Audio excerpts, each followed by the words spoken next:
Israeli প্রধানমন্ত্রী Benjamin Netanyahu যেন পুরো মুসলিম বিশ্বের বিরুদ্ধে যুদ্ধ ঘোষণা করেছেন। আন্তর্জাতিক নিয়মনীতির তোয়াক্কা না করে একের পর এক মুসলিম দেশে হামলা চালাচ্ছে ইসরায়েলি বাহিনী। এখন পর্যন্ত মধ্যপ্রাচ্যের 5টি এবং উত্তর আফ্রিকার একটি মুসলিম দেশ ইসরায়েলি হামলার শিকার হয়েছে। ঝুঁকিতে আছে আরও অনেক দেশ। এমন পরিস্থিতিতে ইসলামিক দেশগুলোর একটি সম্মিলিত সামরিক বাহিনী গঠন নিয়ে আবার কথা উঠেছে। নেটোর আদলে একটি সামরিক জোট গঠনের প্রস্তাব দিয়েছে মিশর। একই ধরনের জোট গঠনের আহ্বান জানিয়েছে ইরান, ইরাকও।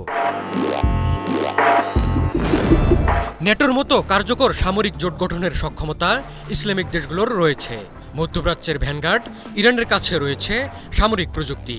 জুন মাসের যুদ্ধে নিজেদের প্রযুক্তিতে তৈরি মিসাইল দিয়ে ইসরায়েলে নরক নামিয়েছিল ইরান। ইরানের নকশা করা কামিকাজে ড্রোন দিয়ে ইউক্রেন যুদ্ধে সুবিধা পাচ্ছে রাশিয়া। ইরানের আছে একটি বিশাল সামরিক বাহিনী। আয়াতুল্লাহ খামেনির সামরিক শক্তি ইতিমধ্যে যুদ্ধক্ষেত্রে পরীক্ষিত। তাই সম্ভাব্য সামরিক জোটকে কারিগরি দিক দিয়ে নেতৃত্ব দিতে পারে ইরান।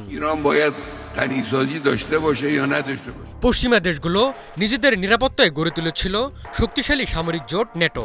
ইসরায়েলের সাথে নেটোর রয়েছে ঘনিষ্ঠ সম্পর্ক। নেটোর প্রধান নেতা আমেরিকা ইসরায়েলের সবচেয়ে বড় পৃষ্ঠপোষক। Walton switch, stylish and elegant. এসব সমর্থন ইসরায়েলকে বেপরোয়া হতে সাহায্য করেছে। বিপরীতে মধ্যপ্রাচ্য বা উপসাগরীয় দেশগুলোর বেশ কয়েকটি সামরিক জোট বা প্রতিরক্ষা চুক্তি থাকলেও সেগুলো নেটোর মতো কার্যকর নয়। আরেক ইসলামিক দেশ তুরস্কও রয়েছে ইসরায়েলের হামলার ঝুঁকিতে। খোদ ইসরায়েলি সংবাদ মাধ্যম দিয়েছে এ খবর। তাই তুরস্কও যোগ দিতে পারে ইসলামিক দেশগুলোর সামরিক জোটে। নেটোর সদস্য তুরস্ককে সামরিক শক্তিতে সেরা ইসলামিক দেশ ধরা হয়।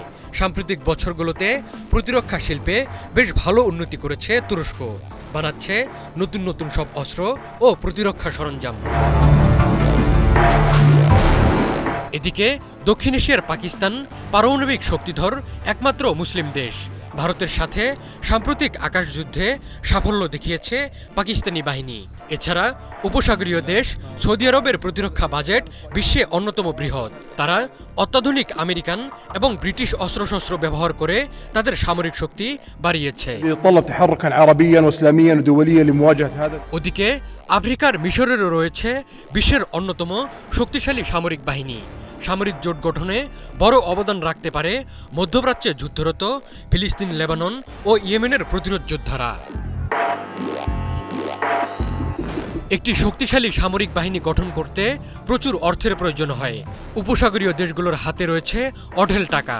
তারা সামরিক সরঞ্জামের জন্য পশ্চিমা দেশগুলোর উপর নির্ভরশীল। এখন তারা ইরান, তুরস্ক কিংবা রাশিয়া, চীনের দিকে মনোযোগী হলে পাল্টে যেতে পারে বিশ্ব ব্যবস্থা।